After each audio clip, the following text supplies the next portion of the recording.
Olá, hoje a gente vai fazer uma viagem incrível, quase uma expedição. Vamos seguir o caminho que as instruções de um gene fazem, lá do centro da célula, até se transformarem numa proteína de verdade, funcionando. E olha, essa é uma viagem cheia de pontos de checagem e obstáculos. E é assim que a gente vai entender como a célula decide quais genes ligar e quais desligar. Vamos pensar um pouco sobre isso, porque essa é uma das questões mais fundamentais da biologia. Se o manual de instruções, ou seja, o DNA, é exatamente o mesmo em todas as células, como pode uma célula do cérebro ser tão diferente de uma do coração? A resposta para isso está na regulação gênica. É a maneira como a célula escolhe quais partes desse manual ela vai ler e, mais importante, quando. E para guiar a gente nessa jornada, temos este mapa. Não precisa se preocupar em ler todos os detalhes. O importante aqui é a ideia geral. Ele mostra que a expressão de um gene não é só um botão de liga e desliga. Na verdade, é um processo com várias etapas, vários postos de controle, desde o DNA lá no núcleo até a proteína final. Vamos passar por cada um deles. Nossa jornada começa no núcleo, na imensa biblioteca de DNA da célula. E o primeiro desafio não é nem ler o gene, mas simplesmente conseguir chegar até ele. As instruções estão literalmente guardadas às 7 chaves. A gente costuma imaginar o DNA como um fio solto, mas a realidade é bem diferente. Pense que ele não é um livro aberto, fácil de ler. Ele está mais para um pergaminho antigo, super compactado mesmo e enrolado em carretéis de proteína. Essa estrutura toda a gente chama de cromatina. Ela é ótima para proteger o DNA, só que ao mesmo tempo o deixa ilegível. Então, para qualquer coisa acontecer, a célula precisa primeiro desenrolar esse pergaminho. E aqui que entra o que chamamos de remodelagem da cromatina. Proteínas especializadas agem como se fossem mãos, desenrolando partes específicas daquele pergaminho, afrouxando a estrutura toda. Isso expõe o gene que precisa ser lido, tornando ele finalmente acessível. É basicamente como abrir um arquivo que estava trancado e criptografado. Ok, o DNA está exposto. E agora? Agora entram em cena os verdadeiros guardiões, os fatores de transcrição. São eles que têm a palavra final, que decidem se um gene vai ser lido ou não. São as proteínas que, na prática, ligam ou desligam os genes.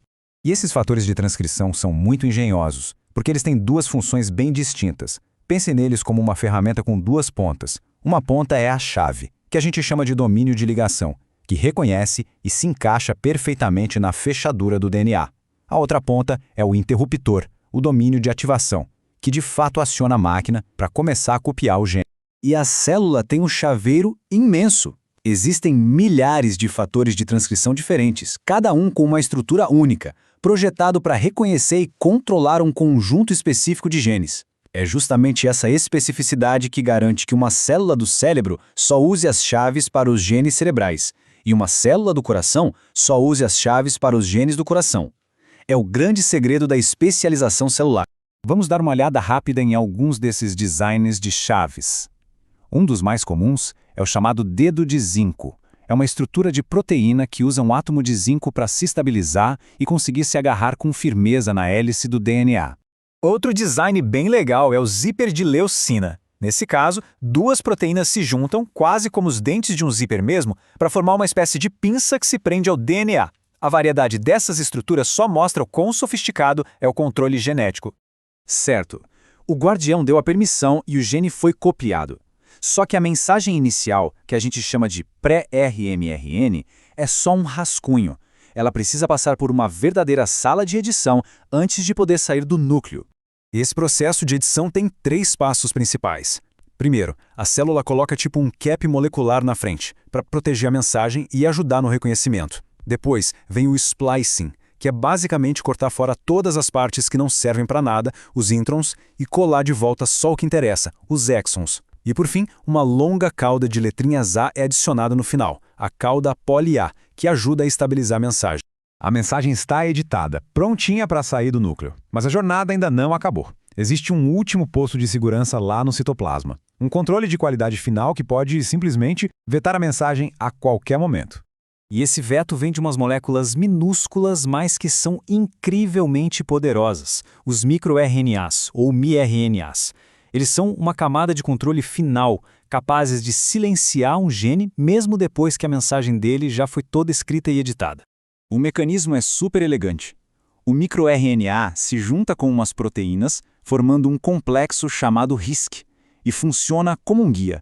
Ele fica patrulhando o citoplasma e, se encontrar um RNA mensageiro que combina com a sua sequência, o complexo entra em ação. Ele pode tanto impedir a tradução daquela mensagem, quanto simplesmente cortá-la em pedaços, destruindo-a por completo. E, finalmente, a nossa mensagem chegou na linha de produção, o ribossomo. É aqui que ela vai ser traduzida em uma proteína. Mas acredite se quiser, a célula ainda tem um último truque na manga. A regulação pode acontecer aqui, no último segundo possível. Ué, mas por que controlar tão tarde? A resposta é uma só: velocidade. Mudar as coisas lá na transcrição, dentro do núcleo, leva tempo. Agora, controlar a tradução de uma mensagem de mRNA que já está ali, prontinha no citoplasma, isso permite que a célula ajuste a produção de proteínas de forma quase instantânea. É um controle de reação rápida. Um exemplo clássico disso é como as nossas células lidam com o ferro. Ferro é essencial para a vida, mas em excesso ele é tóxico. Então, a célula precisa de um sistema de resposta muito rápido para equilibrar o quanto ela captura e o quanto ela armazena. É um ato de equilíbrio perfeito, que funciona como uma balança. Quando tem pouco ferro, a célula precisa de mais. Então o que ela faz? Bloqueia a produção da proteína de armazenamento e aumenta a produção da proteína de captura. Agora, quando tem muito ferro, acontece o oposto. E tudo isso é controlado ali, direto na mensagem de mRNA, permitindo essa resposta ultra rápida. Então, vamos resumir a história. A jornada de um gene até virar proteína é uma saga, controlada em múltiplos níveis. A gente viu como a célula destranca o DNA, como ela usa chaves específicas para ligar os genes, edita a mensagem, silencia se for preciso e, por fim, controla a produção no último segundo. Cada passo é um ponto de ajuste fino que garante que a célula funcione com uma precisão absurda.